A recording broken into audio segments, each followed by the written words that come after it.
language learning is like? I asked this question today to Bartek, who is really passionate about languages, and at the age of 18, his answer was, it's like breathing to me. It's like breathing. And this is a question I ask people very, very often.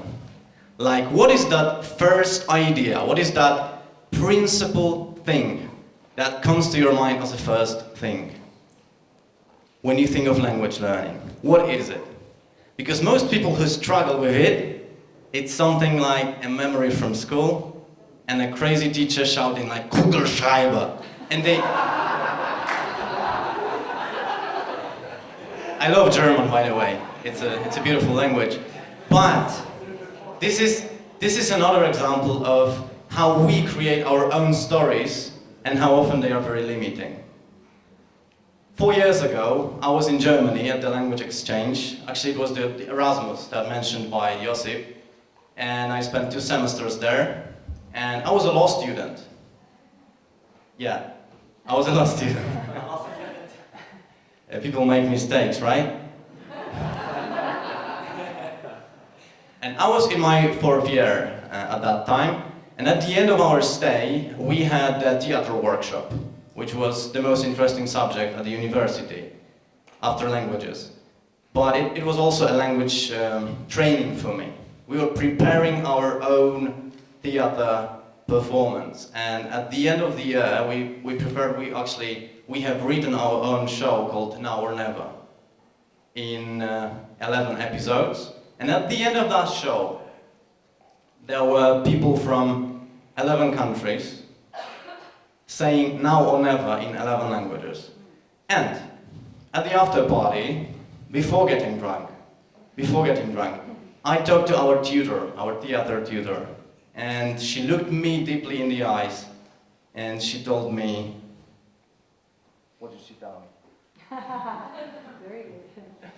I'll tell you. 3 years ago, I was coming back home from a hip-hop concert. It was a charity concert, so poor quality, but I was coming back home, and in the street, I was almost home, and in the street I just saw a familiar face. And I passed that person, and after a few seconds I realized I cannot leave it like that. And I came back and I asked that person a question. What was the question? I'll tell you. You probably know that before butterfly can fly, what is the before stage? The caterpillar, right?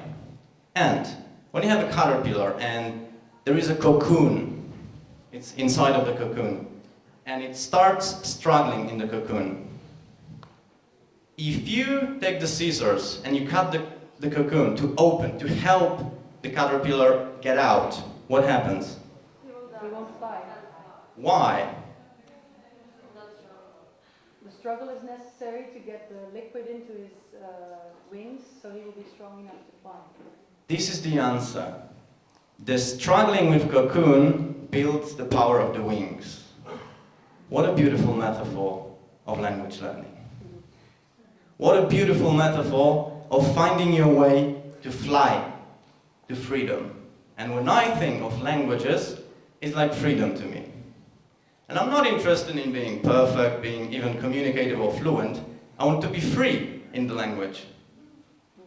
I want to be free in the language. Like in that famous story, the guy escaping from prison, and he was digging the big channel. And finally, after months of digging, he found his way to freedom. And he started shouting, like, I'm free, I'm free, I'm free. And there was a little girl looking at him and said, that's nothing I'm for.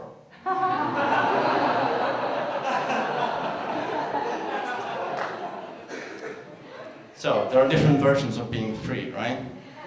Be careful on your pronunciation. I really like today's first presentation of, I think it was Natasha, speaking about translation, about interpreting.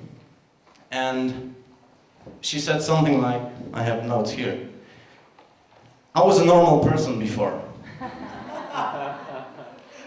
So this is also my story. I was a normal person before, and then all of these things happen, leading me to being a language coach today, one of my main and favorite professions. What is it anyway? In the outline of this presentation that I sent about 2 months ago, I listed lots of things. And then I realized I have only 45 minutes and I need 2 days to go through all of them. So today I will give you 3 things. First is the idea how to grow.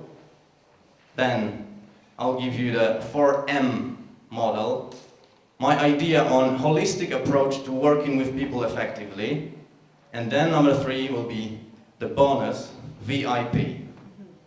I'll explain that in a second. You know what happened? What the theater tutor told me? No. What did she tell me? Recollect. She told me, you cannot be a lawyer. And I was so grateful for that.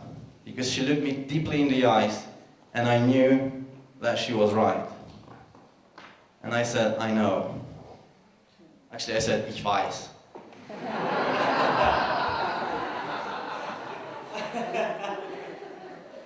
So, this is the beginning of the story of my labor work, I would say, because at that time I had no idea what to do. I just knew it has to be something that brings me shining eyes. Not shining eyes out of being sick or drunk. Shining eyes being passionate about something. And I have shining eyes when there is a connection. I have shining eyes when there is music going on. I have shining eyes when people are free. I have shining eyes when people can be themselves. And all of these common elements just are part of my life. And I graduated law, but then I had no idea what to do. The only skills I had was English and German. So I started teaching, and I had no idea how to teach. I made all possible mistakes as a teacher, and I'm very sorry for my first students. But this is how we learn, right? Someone has to be the victim. You're telling the story in another presentation somewhere now. Yeah, I'll finish that story. Anyway, I started working with people and I realized it's a great thing to do. When you see results and when you finally find something that works, find something that is finding that way through, and sometimes getting very frustrated when you can't find it. And I ask myself lots of questions. And if you want to be a coach, if you want to be a good coach in the future, you have to get addicted. You have to get addicted to asking good questions. Constructive, challenging, opening questions. This should become your addiction. And working with people shows you a lot of mechanisms, and some of them are common for all of us, and some of them are unique. And now I'll tell you about the basic coaching process that is very easy to remember because the acronym is GROW. The GROW model has 4 elements, and when you work with somebody and you want to do a quick coaching session, this is enough. GROW session. So it all starts with G, with goal. A few presenters today have already mentioned the goals, the importance of goals, so that they should be specific, they should be personal, they should be accurate. You probably all know about the SMART techniques and all that stuff. I don't want to repeat that. But if you don't have it in the first place, not as a polyglot, because polyglots are different.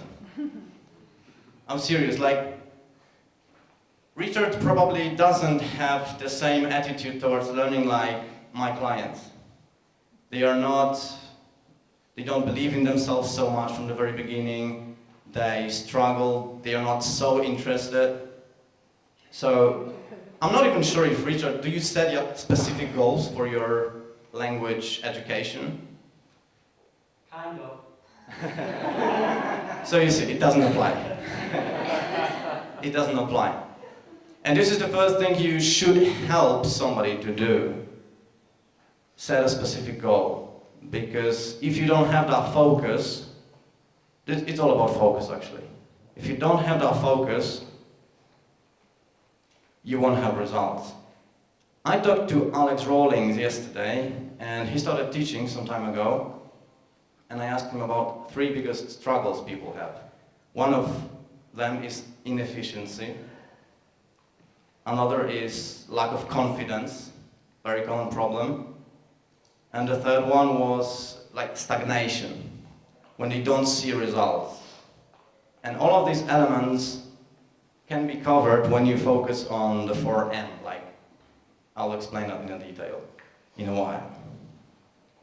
So, you want to know what happened on that street 3 years ago? I stopped that gentleman and I had a flashback from YouTube. Yeah, I've seen that. I've seen him before.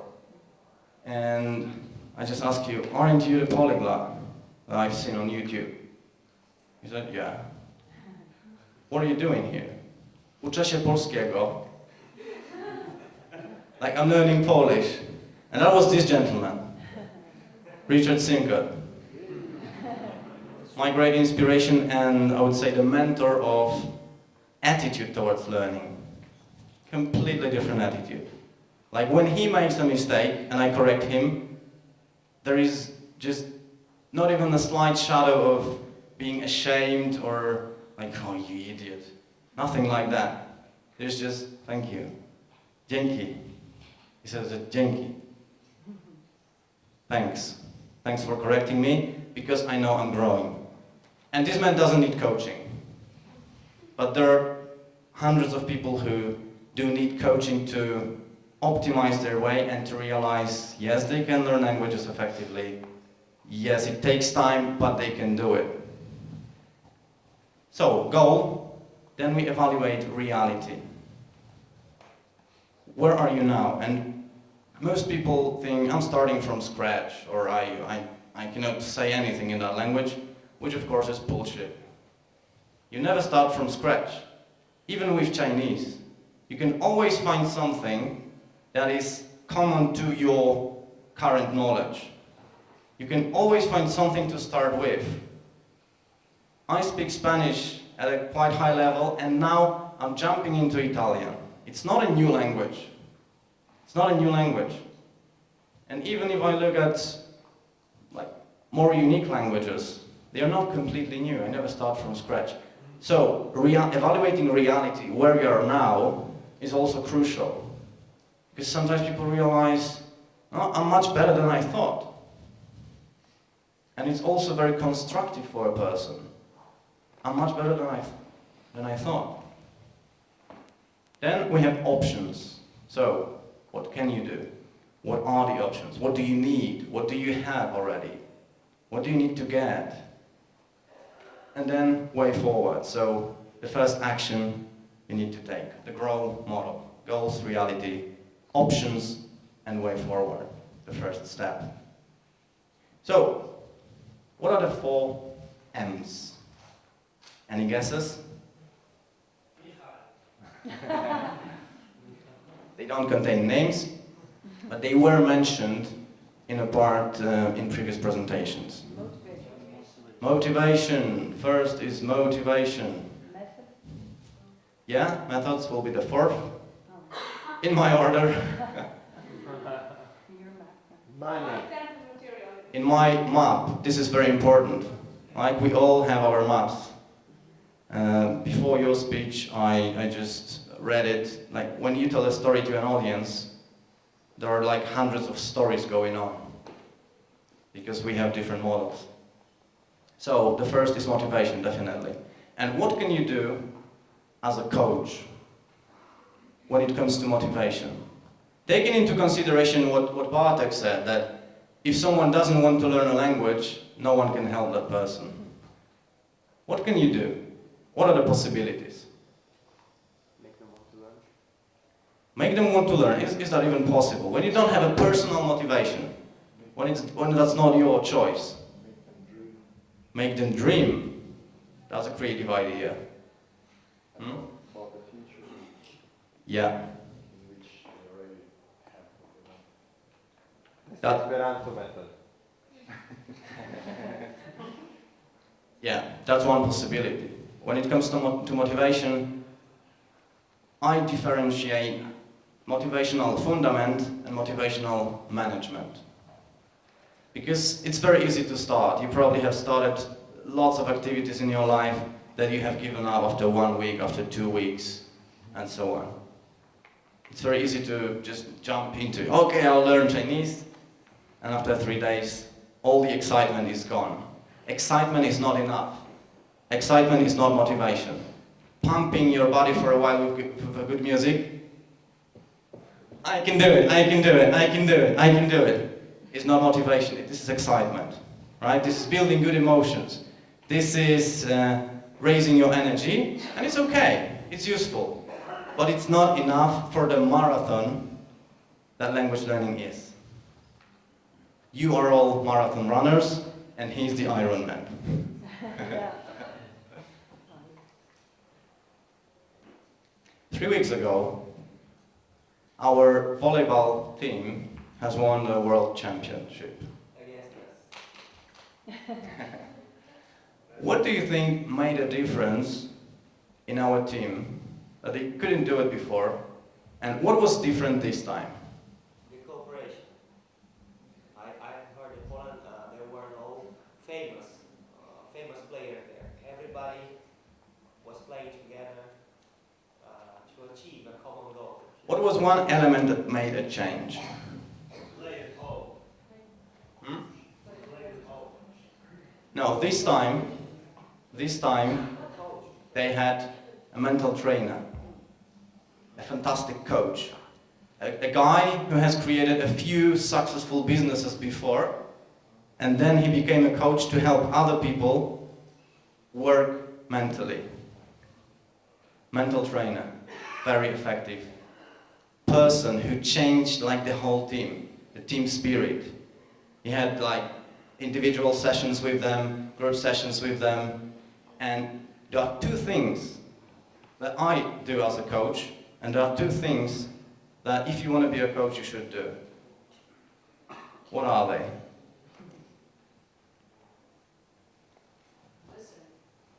First, yeah, this is a specific activity already, right? Listening. Support. Make your client see the situation from other points of view. As well, this is another tool. But two general things you can do. One is support. Be like a supportive mother. On the other hand, challenge. Be like a challenging father. Only if you do two things, you can make a change in a person. You can really stretch that person to the point that is able to be efficient, to have results. Support and challenge. And this is what I do. So in motivation, we have motivation fundament, but what can be a motivation fundament? Every time someone asks me to help that person with languages, and they tell me like, I want to learn a language. I say, no you don't, and I walk away. This is teaching by confusion.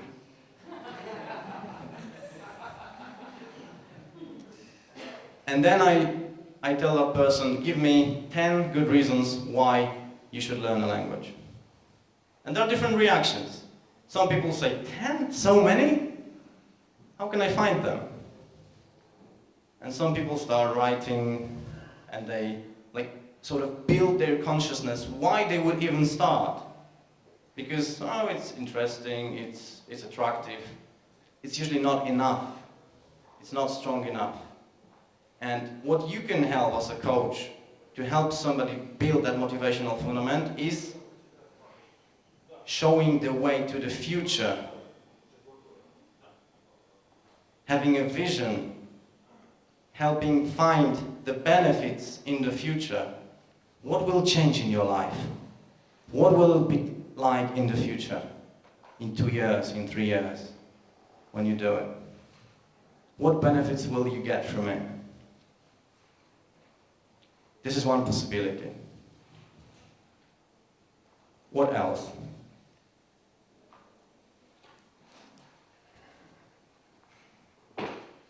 Show them what they can already do.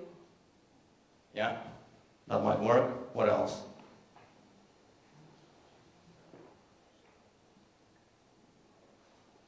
Showing them how important it might be for them. That's crucial. So connecting your language learning experience to your values, right? How important is language learning for you? One very useful tool for this is using the simple scale, used very, very often in coaching. From scale 1 to 10, how important is that for you? And if the answer is like 3 and most life activities are 7, you've got a clear answer. It's maybe you are not ready now. And it might be very liberating. And maybe that person will realize, oh, actually that's very important. And every time I do something, like wasting my time doing useless activities, I'm moving away from my goal, from something that is important for me, right? I don't really have time today to expand on all of these coaching tools, unfortunately. I'm just scratching the surface to show you possible directions. Because language coaching course should take at least 1 weekend, like introduction to coaching. So building motivational fundament is one aspect. Then thinking about along the way, when you already start, what happens? We need to remember about creating our environment in the way that will be supportive for us. Be supportive and challenging. Supportive and challenging. Because this is how we keep motivated. If you go to the gym, if you run, if you learn Hungarian, you need it. You need to have that environment that will be supporting you and challenging you, supporting you and challenging you. Stretching you a bit, but not too much. Find the balance in that. To find people who support you. Going public, does it work or not? It depends. Are people laughing at you and your goals? Or are they telling you, great, you can do it. You're awesome. You're awesome. You're awesome, you know? It's great that you're doing it. Do you have friends like this?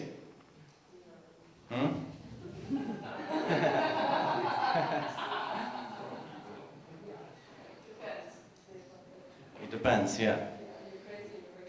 So when I have a session with somebody, I do say like, fantastic job. When they do something like this, great job. But this is not just praising, because then, 5 minutes later, I challenge that person.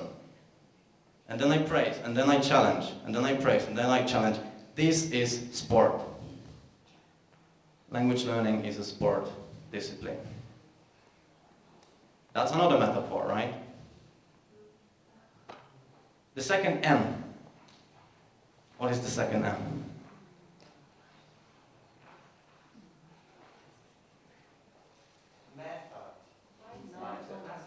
Mindset. I would go for mindset. Method. You know what happens? When you are really motivated, the method doesn't matter. Most people here, we agree there is no one method, no best method, just hundreds of them. But if you don't have the right mindset, this is what stops you in the first place. And what is mindset anyway? What is it? This is the story we tell ourselves in our heads. This is our personal story. Our filters, our model of the world, our metaphor. And where does it come from? From previous experiences that we have interpreted. Is it true? It's true for us. How to change it? You can work mentally with somebody. You can, analyze that. Or you can simply give yourself challenges to go beyond, to give yourself evidence to actually change the first interpretation into something else. What are the examples of the limiting beliefs we were mentioning here? Age. One example, yeah. What else? Lack of time. Lack of time. I don't have money. I'm sorry. It takes 15 years to learn Korean.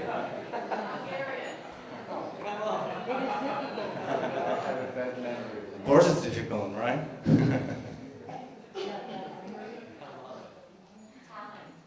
And yeah, there are lots of them. And we will not go into details, but I have to tell you that I usually don't believe people.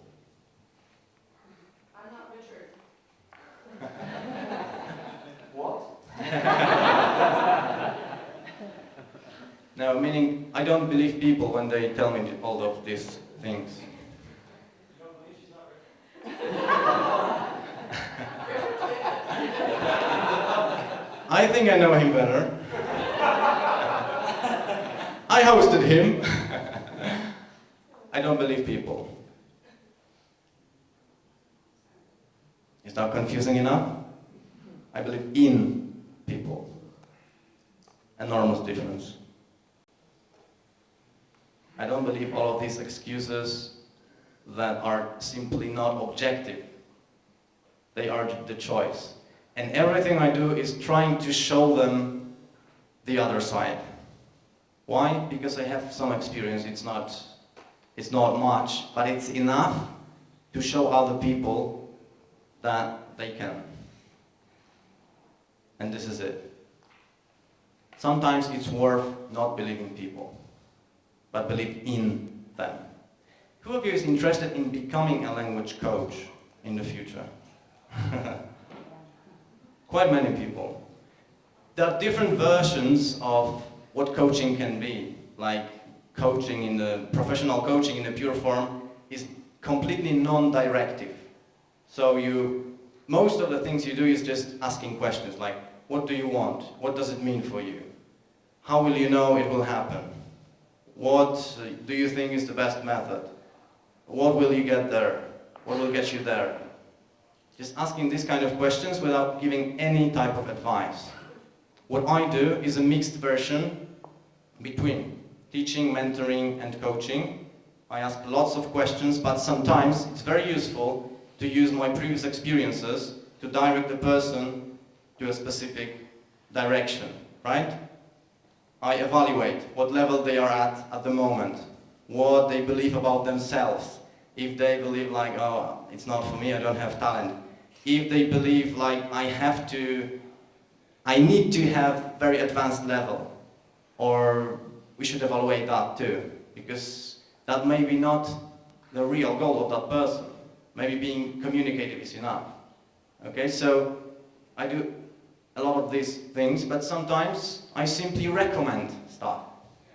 Like Josip gave you the list of the web pages you can use. That some of them are free, some of them are paid. I give them to people if there is a right moment, right? So if I know the moment is right, here you have it. It works for me. It works for people at your language level. So this is kind of a mix of pure coaching with mentoring, with teaching. I don't teach anymore, I would say. The most part of my job right now is the strategic work. So it's being like a strategist of that person's language path. Mindset. What is the third element? What else is important? I call this element material. Material, not meaning specific cars or books, any stuff like that, but material in sense of choosing the right part of the language that you should focus on at a specific time.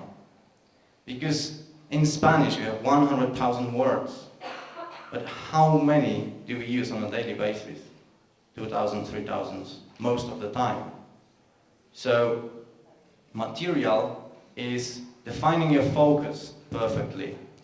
At this moment, at this stage, what is the material that you really need? Is it the input that you need? Or maybe it's time for you to activate the language. Like I had a guy named Chris about 1 month ago, and he was sure, he was convinced that he needs to study more grammar. And he was so convinced, like, I think I need to study more grammar. And we started speaking, and he had like perfect understanding of grammar already. So it was just the excuse. And this is what I call avoidance activities. Right? We do it very often. Like we do a lot of things, but they are not the right things to be done. He was analyzing grammatical theories and wondering why he's not speaking, but in fact it was the avoiding activity. I need more grammar. Totally convinced. The only thing he needed at that moment is just finding a person to speak to activate the knowledge he already had, right? Nothing else. Because every time, if you need a progress, it's a question of finding one element that will make the biggest difference. Every time, one element makes the biggest difference. You can do 5 activities, but there will be usually one that will be defining. And it's important to find that out in the part called material. Like what's essential, what's critical at this stage, at this moment for that person. And this is also a place to coaching questions. And for your knowledge, for your previous experiences. Number 4, methods. Methods that should be based on how our memory works. Otherwise, what is the point? Well, the point would be if you just want to study just for studying, but if you want to get results, the methods should be based on how our memory works. The methods should involve the right side of the brain. So, looking for personal style of that person. So if you have some time, just start asking, what do you do? What do you like doing? What do you especially enjoy? What are your passions? What are your hobbies? And then how can you connect your learning experience to all of these elements? How can you do it? And looking for the ways to go there, to go in that direction. Because this is what will bring that person lots of benefits. So for M, motivation, mindset, material, the right focus, and the methods based on how memory works and how the person lives. What is your lifestyle? And in your lifestyle, how can you learn in the best possible way? And this is a fantastic work, I have to say. People I meet and the challenges I also have to struggle, because it's challenging also for me, because every person is different, and sometimes I have like a completely new case and I have to grow as a coach to be able to find a way. How can I find a way? And strategic work looks like meeting someone once, then meeting in, let's say, 2 or 3 weeks, and then evaluating after, I don't know, 3 months. It depends. So usually right now I give like 2 to 5 sessions, and then I evaluate, do the follow-up after a few months. This is all I do. I don't teach anymore, but this is the way that I find very effective, and sometimes even after 1 hour of session like this, someone is like, I know what to do now. I know what to do now. And I think this is the future of language learning when it comes to using the knowledge of the experts. There is a place for teachers, of course, There is a place for teachers with coaching skills, and there is a place for coaches. Just strategic people who help you get to the point you want to be. What about your career as a coach? How can you position yourself in the market wanting to be a coach? What do you need to do? I really believe that the future of business and selling is personal branding. So you are your own brand, and you will not escape it. You are your brand. And everything you do, everything you like, your style, your experience, your service, your passion, everything creates your personal brand. And nowadays, using internet, it's extremely easy to really show up and show people that you are there, available for them. And there are very simple things you can do to actually appear on the market. And 3 elements that are especially important for me are the VIP, which means visibility. This is the first thing. Like, just show up in the first place. Be visible. Write that first blog article. Shoot a video. Share something with people. Show up at the conference. Show up at the university. Just do something and be visible. The second is integrity. And integrity is almost everything when it comes to running a successful personal brand. And people are going to trust you if you are your message. So, would you choose a language coach who speaks 8 languages or someone who doesn't speak any language? That's why Luca, he's not here today, has too many clients, and this is his trouble. He just cannot serve all the clients that are contacting him. So how do you find clients? You don't. They find you. And this should be your goal if you want to be a language coach. Create your personal brand so that clients find you. You don't need to find them. And if you are your message, people are going to trust you. And the P, which helps in every possible zone, is passion. Something that you will not fake, something that really creates connection between people, and something that should be the fuel of all the actions that you take. So be visible, remember about integrity, so be your message, and be passionate. Be passionate. How much time do you have left? 0. I have 0 time left. Thank you very much.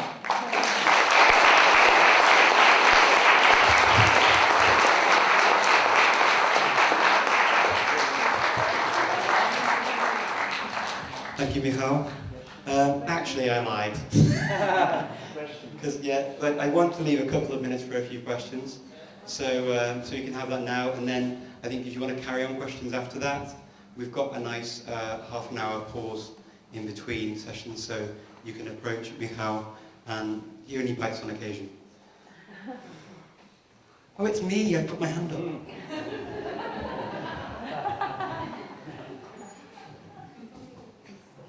Thanks, Ursula. My question is centered around coaching yourself. So as people who speak many languages, oftentimes we obviously have to coach ourselves. And what are some of the personal challenges that you might find coaching yourself as opposed to other people when you might have a little bit more of an objective view?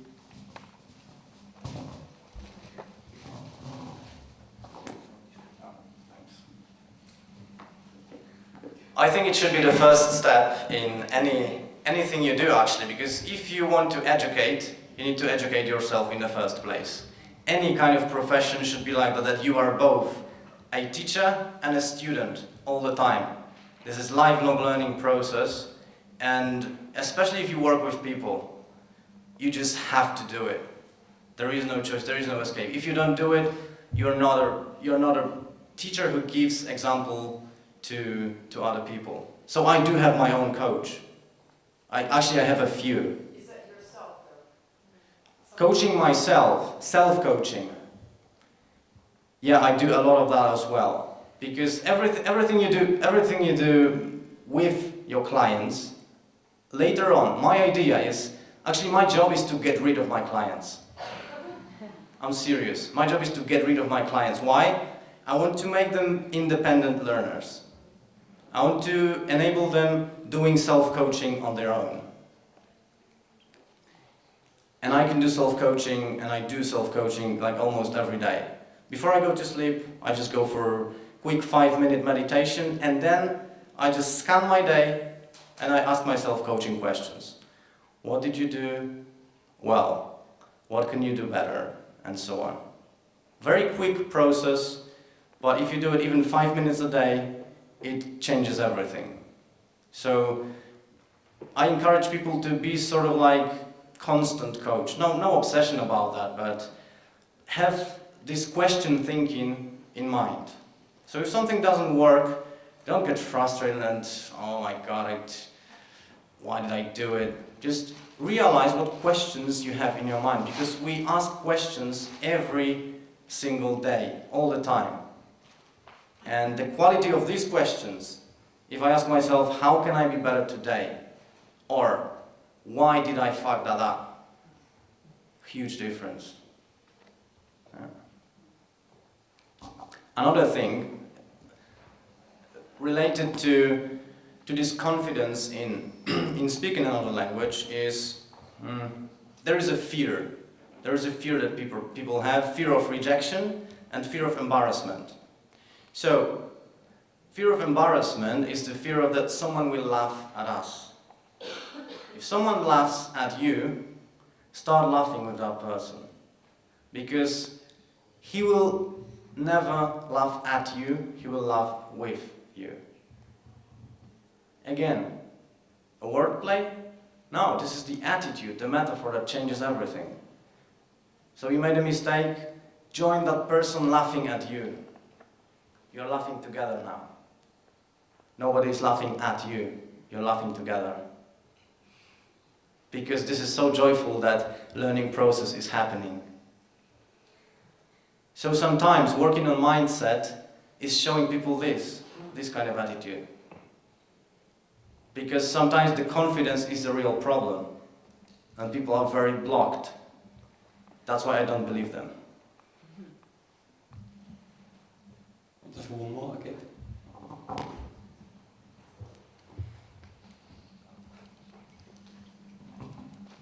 Okay, so basically you say that you coach people very often. I've tried that myself recently. I've been teaching people foreign languages for 2 years or so now, and I just started coaching recently. What sometimes happens is I get a pretty good reaction during the session. People feel really motivated, they really do feel like they can learn a language. Congratulations. Yes, thank you. The thing is, during our next session or the next lesson, they come to me and they say, oh, you know what, I thought about it and I really can't do it. I mean, I see that you can, but I'm really not for it. I mean, how do you at all deal with those kind of situations? There are different ways, there are different approaches. It depends if a person cooperates with me like more time or not. And there are different levels of motivations in the beginning, and some people will naturally just stop after 2 or 3 weeks, right? Your job, you're not a constant motivator of that person, because you would have to do things for that person, right? So that's why your first focus should be building that motivational fundament. Make a list of 10 things and just put it in a visible place. Tell that person to do that. Every time, every day, when you just pass through the hall, or go to the kitchen, just look at this and remind yourself why you're doing it. Why in the first place? Why? Then, if a person is ready, we can go into like a deeper coaching, which is just analyzing the sabotage mechanism. Because sometimes, if you work with somebody as a life coach, you can find that, for example, person is not doing the thing that that person consciously decided to do because of some beliefs that are hidden below. One of them can be, I don't deserve.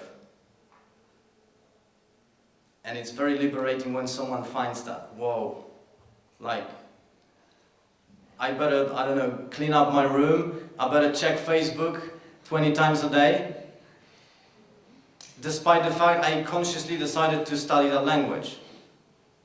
And this is just the surface. The excuses are not interesting for us. What is interesting for us is finding that element that stops the person. So if somebody is ready, I go for this.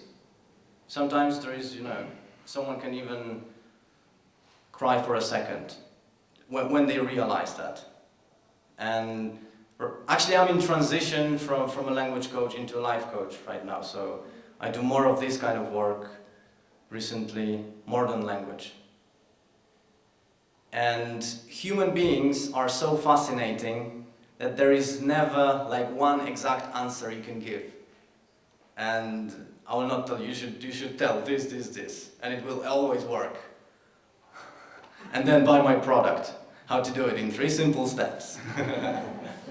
Nothing like that. We are organic, we are alive organisms. So how do you make people feel like they deserve to learn or love? Is it my job? No. I help them discover what stops them. If they liberate that, they transform. This is not my job. That's why we call it personal growth.